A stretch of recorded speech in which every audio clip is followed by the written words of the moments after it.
Ireland کے leaders نے Soviet union کی ایگزامپل کو آئرلینڈ میں کاپی کرنا شروع کیا. بڑی بڑی کمپنیز کو نیشنلائز کیا گیا, امپورٹ کو بند کیا گیا تاکہ لوکل انڈسٹری کو بچایا جا سکے. مگر اس سب کا آئرلینڈ کی اکانومی پر بہت برا اثر پڑا.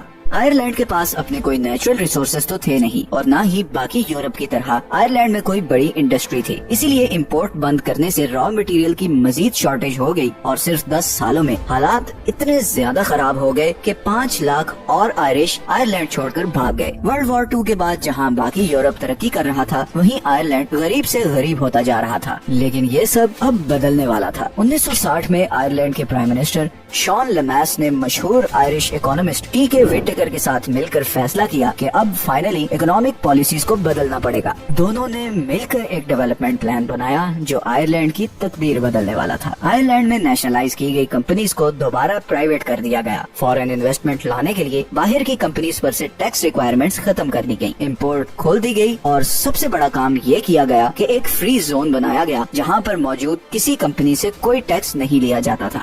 آئرلینڈ نے سارے بڑے بزنس مین سے پیسہ اکٹھا کر کے اس فری زون میں ایک ایئرپورٹ بھی بنایا تاکہ اس انڈسٹریل ایریا کو باقی دنیا سے کنیکٹ کیا جا سکے. اس زون کو شینن فری زون بھی کہا جاتا ہے, اور یہ دنیا کا پہلا ماڈرن فری ٹریڈ زون مانا جاتا ہے. صرف 6 سالوں میں ان پالیسیز کا آئرلینڈ کی اکانومی پر زبردست افیکٹ ہوا. جہاں باقی سارے یورپ میں بزنس مین بڑھتے ہوئے ٹیکسز سے پریشان تھے, وہیں آئرلینڈ زیرو ٹیکس پالیسی کی وجہ سے انہیں جنت لگنے لگا تھا. بڑی بڑی کمپنیز نے اپنی مینوفیکچرنگ آئرلینڈ میں شفٹ کرنا شروع کر دی. ان کمپنیز میں انٹل اینڈ ڈی بیئرز بھی شامل تھے. اکنامک سکسیس کے بعد آئرلینڈ نے ایم کیا کہ نیکسٹ ٹارگٹ ہے یورپین اکنامک الائنس میں شامل ہونا. اسی دوران 1967 میں آئرلینڈ نے پورے ملک میں فری ایجوکیشن اسکیم انٹروڈیوس کروائی. انڈر گریجویٹ تک ہر اسٹوڈنٹ کے لیے ایجوکیشن مفت تھی. ایون کہ سیکنڈری اسکولز کی بکس تک کا خرچہ گورنمنٹ ہی دیتی تھی. آہستہ آہستہ آئرلینڈ کے حالات بدلنا شروع ہو رہے تھے, مگر پھر 1970s میں آئرلینڈ کو ایک اور دھچکا لگا. 1970s میں عرب اسرائیل وار کے بعد لگنے والی آئل سینکشنز کی وجہ سے یو کے اور پورے ویسٹرن ورلڈ کی اکانومیز بری طرح ہل گئیں. بینکس ڈیفالٹ کر گئے, انڈسٹریز بند ہو گئیں اور ان امپلائمنٹ بڑھ گئی. مگر اس دفعہ آئرلینڈ ایسے کسی کرائسس سے نمٹنے کے لیے تیار تھا. آئرلینڈ نے اپنے آپ کو باقی یورپ کے مقابلے میں فیوریبل بنانے کے لیے کچھ اور لاز پاس کیے. انکم ٹیکس 20% سے کم کر کے 10% کر دیا گیا. امپلائیز کو ہائر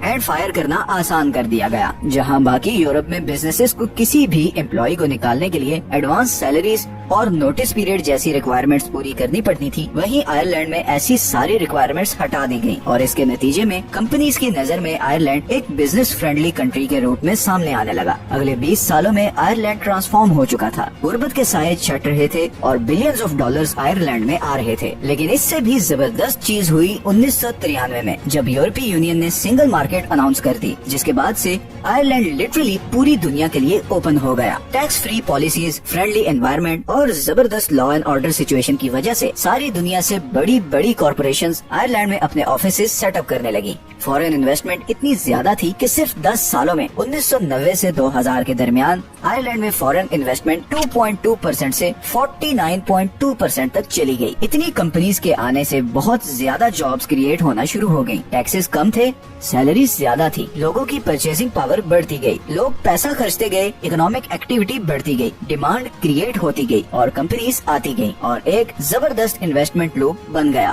گورنمنٹ کے پاس اتنا پیسہ اکٹھا ہو گیا کہ اس نے انفراسٹرکچر اور ویلفیئر پہ کھلی اسپینڈنگ شروع کر دی. 2007 تک آئرلینڈ یورپ کا تیسرا امیر ترین کنٹری بن چکا تھا. آئرلینڈ کی پر کیپیٹا انکم برٹن سے 40% زیادہ تھی. وہی برٹن جس نے 150 سال تک آئرلینڈ پر حکومت کی تھی, اب اس سے بہت غریب تھا. یہ ہوتا ہے انتقام. کاش انڈیا اور پاکستان بھی ایسے برٹن سے انتقام لیتے. آئرلینڈ کی سٹوری میں ایک امید ہے کہ حالات جتنے بھی خراب ہو جائیں, there is always a way up. غریبی کسی کا مقدر نہیں. ایمانداری, محنت اور پلاننگ سے کیسے بھی حالات بدلے جا سکتے ہیں. آج آئرلینڈ پوری دنیا کے لیے ایک ٹیکس ہیون ہے. 2015 میں ایپل نے $300 بلین کے ایسٹس امریکہ سے آئرلینڈ ٹرانسفر کیے تاکہ ٹیکس کو اوائڈ کیا جا سکے. ایجوکیٹڈ ورک فورس, زبردست انفراسٹرکچر اور لو کرائم ریٹ وہ فیکٹرز ہیں جن کی وجہ سے آئرلینڈ دنیا کے سارے بزنس مین کے لیے بہت اٹریکٹیو ہے, اور یہی اٹریکٹیونیس اسے بہت جلد دنیا کا سب سے امیر کنٹری بنانے والا ہے. یہ ہیں وہ سارے سورسز جہاں سے ہم نے اس ویڈیو کے لیے کنسلٹ کیا ہے. اگر آپ کو یہ ویڈیو اچھی لگی ہے تو اسے لائک اور چینل کو سبسکرائب ضرور کر دیں. ملتے ہیں نیکسٹ ویڈیو میں. اللہ حافظ.